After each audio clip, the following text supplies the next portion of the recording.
Every 2 years, football comes home to Africa. This year's AFCON, hosted by Cameroon, and sure, there's plenty of fodder for critics, blown calls by the ref, dodgy COVID protocol decisions, and that deadly stampede that left 8 dead in the capital. And yet, football fans the world over are riveted. Why? Every day's brought tales of suspense and surprise. Fans have seen stars who normally in winter would be practicing their trade in major European leagues. Minnows have upset powerhouses.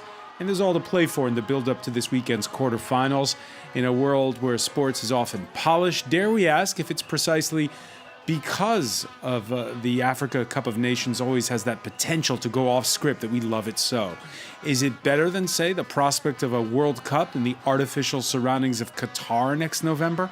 If you're talking sports, politics is never far behind. If no one believes that footballing glory can make mismanagement, endemic corruption, and a separatist rebellion go away in Cameroon, no doubt that 88-year-old strongman Paul Biya won't say no to the indomitable Lions lifting a bit of silverware when it's all over.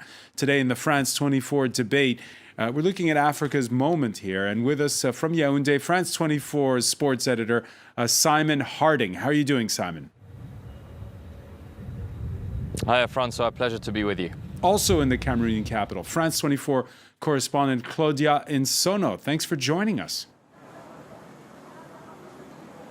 Thank you so much for having me. From Douala, sportscaster Juliette Baoua, head of sports at Media General Ghana. Should I get the condolences out of the way about the Black Stars? Well, I think I've moved on from that. All right, you've moved on. That's good. Veteran coach Gernot Rohr managed the Super Eagles of Nigeria until last month. It's a pleasure to welcome you back to the show, sir. Thank you very much. Good evening, everybody. And Eurosport's Ruben Slachter is with us as well. How are you? Fantastic. Thanks for having me. The France 24 debate where you can join the conversation, and you have on Facebook and Twitter, hashtag F24debate. Juliette Baoua, who's caught your eye so far? Well, I like listening to what everyone is saying, and it definitely has been a good tournament so far, beyond the unfortunate stampede that's stained the beauty we have seen so far. It has been an amazing ride so far with so many interesting things to note. Yes, indeed, it was a smart thing for me, if you ask me, to go that 24 teams, as it allowed some more teams to join the fray and also offer the kind of competition that we have witnessed so far. Having an expanded Africa Cup of Nations was also going to be a good idea, as it also opened the competition up to all this brilliant football that we have seen, especially from the team that people never thought could offer the kind of stiffer opposition they have exhibited so far. So for me, so many teams, the teams clearly, they have impressed me. One might say Minos. No, there are no Minos these days in African football, and there are numerous feats to back up this. You can talk about the likes of Cape Verde, Comoros, Equatorial Guinea, hitherto wouldn't have a seat at the table of African football, let alone AFCON. So which stocks only the best. That is the best Africa's top nations when it comes to the Nations Cup. But through consistent and also an intentional homegrown development when it comes to the plan with regards to football in Africa, all these nations have now come up strongly, building solid teams that now rub shoulders with some of the very best. Take Gambia, for instance, never qualified for the Africa Cup of Nations. And this year, they are making their debut, and they go straight to the quarterfinals. They have a chance to go to the semis, although it's going to be very difficult, but they are going to give it a shot. That's a fairy tale that you can only get in the Africa Cup of Nations. There are other interesting tales and also storylines about the likes of Sierra Leone. Yeah, let's first talk about Gambia, the lowest ranked team in the tournament. It can be proud of upsetting Guinea in the knockout phase. And yeah, as you're saying, Juliette, they face an even taller order when they take on the hosts. Just to remind our viewers who aren't in Africa, we're talking about a former British colony that surrounds the Gambia River, and it's surrounded by Senegal on 3 sides. And it is a wonder that they managed to qualify for the quarterfinals What's been the secret of their success, Juliet? And can they upset the hosts in the quarters? Yesterday, I spoke to the coach of the side, that is Tom Sinfet, and he was clear about what he wants to do with this team. He said, you don't have to have players. You have to have a team, and that is what he's building. I sought to understand exactly what has been going on that his team is doing so well. And when you look at the squad that they brought to the Africa Cup of Nations, over 7 players in there are playing in the lower tier clubs outside. And that should tell you that big names doesn't really always play football. He has worked on the mentality of the players. He has told them that you're going to meet bigger teams, but you also have to believe in your craft. You're going to get the result if you work hard. You're going to get that result. So you don't have to be scared in playing the likes of maybe Algeria, Cameroon, Ivory Coast. You have to put in your best shot. And that is what is ringing in the minds of these players. He's giving them so much confidence. He's giving them room to operate. And steadily, they are building a very formidable team. That is what he wanted to do. The plan was to get them to the Africa Cup of Nations. Now they are here. The plan is to take it game after game. And they did that. And he insisted that his toughest game that he played in the Africa Cup of Nations was against Mali.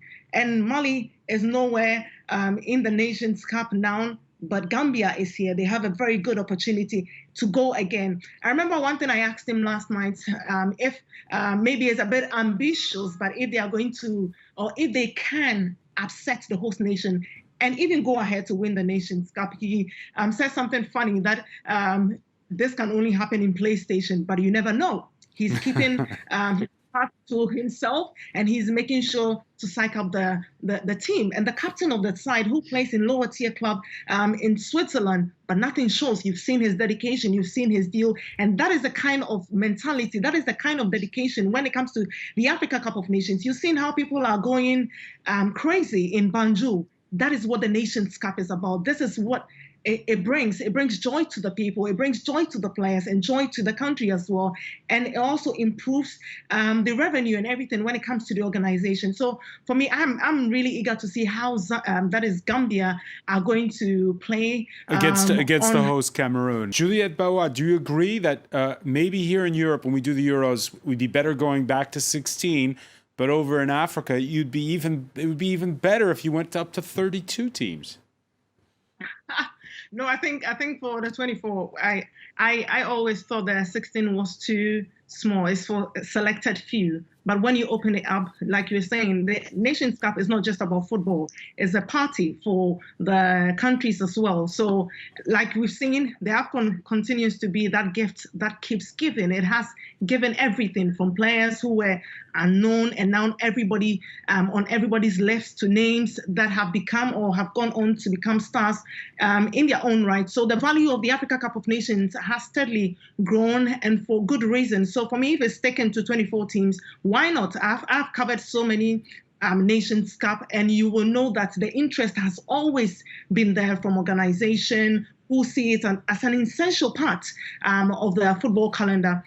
It is that singular tournament, if I should put it, that everything and comes to a complete package, or it gives you like a complete package, from the people to the culture to the tradition to the rich display of football, especially brewed, if I should put it that way, from that rich African football fountain. So for most African countries that you've seen here in Cameroon, this is also an opportunity for them to be part of that big celebration of African beauty and also ingenuity. Julia Bawa, what have been the reactions to those remarks?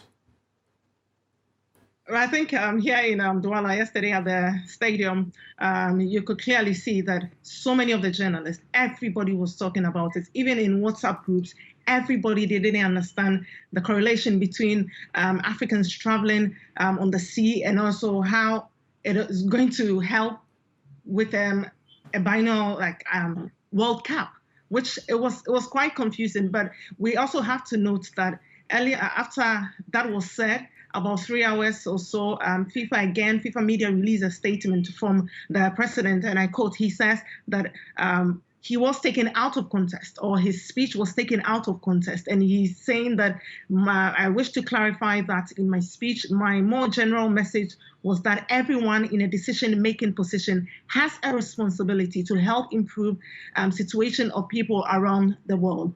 I think it's a conversation that has been going on for a 2-year World Cup and everything. And it comes down to money and everything that has to do with the World Cup. You know, it's a big business, and it's also big for political business as well. But to link it to just Africans who are going on the Mediterranean and everything, I think it was a bit too much for that conversation. I'm sure it's not going to end today. It's not going to end tomorrow. And it looks like it's something deeper than we all are looking for. But Right. with a World Cup and 2-year World Cup, with Nations Cup being played in that is June, July, and also January, February, those are conversations that will be going on for a long time. For a long time. By the way, we don't usually play clips that are 42 seconds long. That was a long clip. I'm not sure. It didn't sound like it was taken out of context to me. Did it to you, Ruben Slachter? No, it wasn't. Because, okay, he is there in Strasbourg to talk with the Europeans and also with issues people are having in Europe with people coming from Africa. It's such a shame. And Juliet hit the nail on the head. It's ultimately about making money. It's only about making money. That's what football is about. Sorry, maybe Juliet wants to step in. Juliet? Yeah, I just wanted to come in because everyone heard what the president said, and I think it's just like you mentioned, it's about the backlash that came with that particular statement, because the correlation is not there. It doesn't really link up for me. So it's just let's make a business case for the World Cup hosting every 2 years, and then we can have a proper conversation around that, but not linking it to Africa and how you can use that to help people crossing the sea. What Africa needs now is for the teams that will be going to the World Cup to perform amazing. And that slot should be improved from that 5 that Africa has now to more slots, not talking about these other issues. Juliet Baou, I'll put the question to you, because on Friday we've got a meeting of ECOWAS, the regional bloc in West Africa. They'll be talking about things that are very far from the football pitch, coups in Burkina Faso and Mali, which has now been eliminated from this tournament, Burkina Faso, which is through to the quarterfinals. And is it easy to separate the sports from the politics, or is there that calculus of the context that surrounds the football? Right. I think just like Claudia was saying, for most Cameroonians, the excitement will live on for years, as the benefits of being the host nation for an AFCON are enormous. And this does a lot to the psyche of the country, and also Cameroonians' appreciation and the perspective on football will definitely be made richer after this. But there are also legacies to be left for generations, and there are huge infrastructure also benefits for them as well. We are seeing the tournaments being hosted in some of the best facilities that you can have here in the country. And one that is attracting, we mentioned about the stampede that happened, which wasn't good.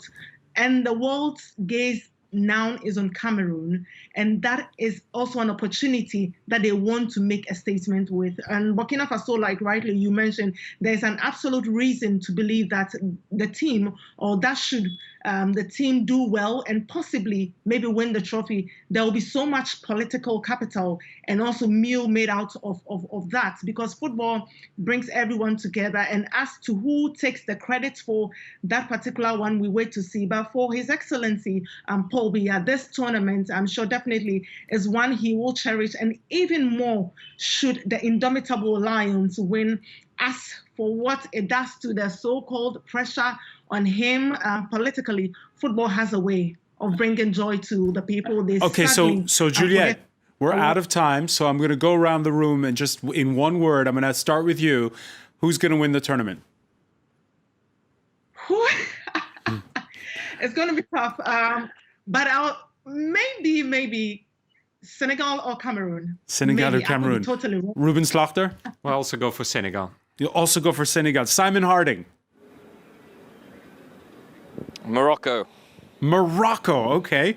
And we'll conclude with our Yaoundé correspondent, Claudio Nsono. Cameroon is hosting this competition 50 years after it first hosted it, and the trophy is definitely going to stay home. All right, definitely. I'll write that down. Claudia, many thanks for joining us from Yaoundé. I want to thank as well Simon Harding, Juliette Baou in Douala. Also want to thank you, Ruben Slachter. Thank you for being with us here in the France 24 debate.